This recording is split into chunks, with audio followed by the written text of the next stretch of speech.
दोस्तों, कल रात मेरे सपने में ईश्वर आए। ईश्वर बहुत उदास थे। मैंने उनसे पूछा, आप इतना उदास क्यों हो? ईश्वर ने जवाब दिया कि मैं तुम इंसानों की वजह से उदास हूं, क्योंकि तुम इंसानों के जीवन में जब भी कोई परेशानी आती है तो उसका दोष तुम मुझ पर लगाते हो। मैंने ईश्वर से कहा, इसमें गलत क्या है? हमें हमेशा एक ही बात बताई जाती है कि इस दुनिया में जो भी होता है वो ईश्वर की मर्जी से होता है। पत्ता भी बगैर आपकी इच्छा से नहीं हिलता। इस बात से ये पता चलता है कि इंसान के जीवन में अगर कोई भी घटना या दुर्घटना घटती है उसमें आपकी ही इच्छा होती है। ये बात सुनकर ईश्वर थोड़ा सा मुस्कुराए और उन्होंने मुझसे कुछ सवाल पूछे।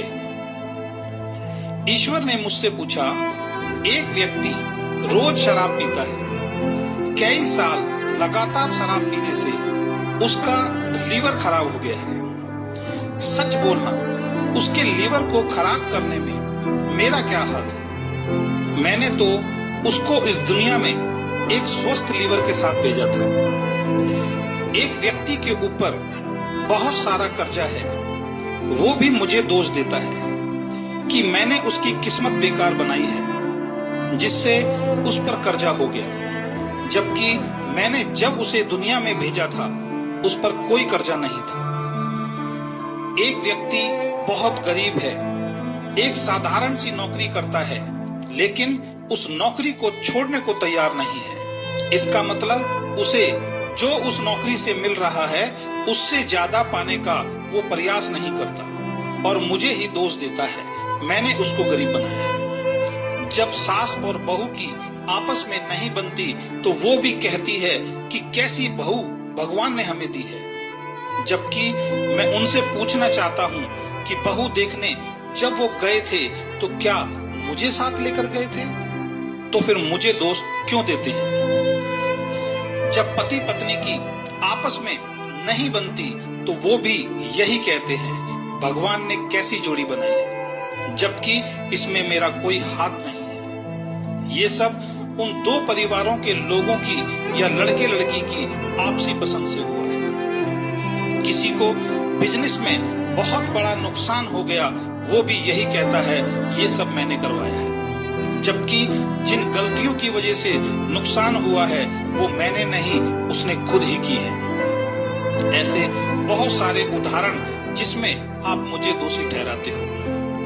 और आपकी सबसे बड़ी दिक्कत है, जब आपके जीवन में कुछ अच्छा होता है तो उसका श्रेय आप अपने आप को देते हो कि ये आपकी वजह से हुआ, और जब कुछ गलत होता है तो उसका दोष आप मुझ पर लगाते हो।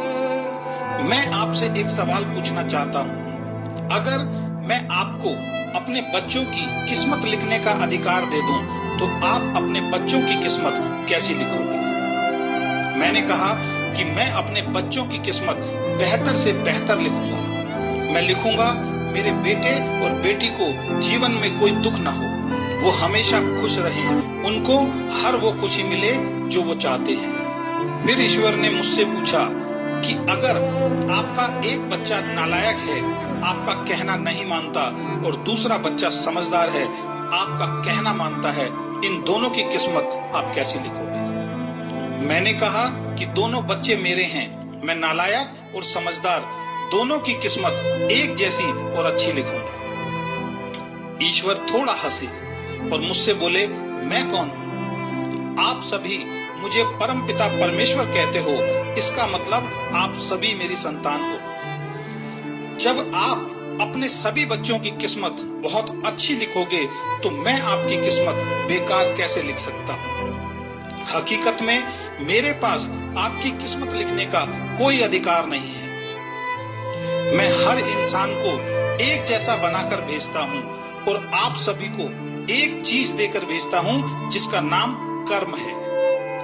आप जैसा कर्म करेंगे वैसा फल आपके कर्मों से ये दुनिया आपको देती है। इसमें मैं तो कहीं भी नहीं हूँ। इस बात को अब मेरे तरीके से समझो। एक व्यक्ति शराब पीने में पैसा खर्च करता है, उसका शरीर खराब होगा क्योंकि उसका कर्म वैसा है। दूसरा व्यक्ति दूध बादाम खाता है, उसका शरीर बहुत अच्छा होगा क्योंकि उसका कर्म अच्छा है।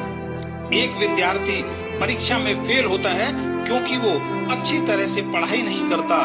दूसरा विद्यार्थी परीक्षा में टॉप करता है क्योंकि उसका कर्म अच्छा है, वो पढ़ाई बहुत अच्छी तरीके से करता है। एक व्यक्ति गरीब घर में पैदा होने के बाद भी अपनी मेहनत से करोड़ों रुपए की संपत्ति बनाता है, ये उसका कर्म है। दूसरा व्यक्ति बना बनाया सब कुछ खत्म कर देता है, ये उसका कर्म है। एक परिवार में सब साथ रहते हैं, स्वर्ग जैसा जीवन जीते हैं, बहुत प्यार है, ये उनका कर्म है। दूसरे परिवार में साथ रहना नर्क जैसा लगता है, ये उनका कर्म है।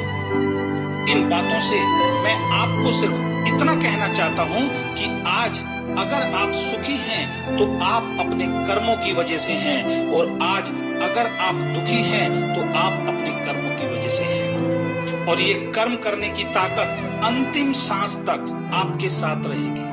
अगर आप अपने जीवन को बेहतर बनाना चाहते हैं तो आज से, अभी से अपने कर्मों को अच्छा करना शुरू कर दीजिए। आपका जीवन अच्छा होना शुरू हो जाएगा।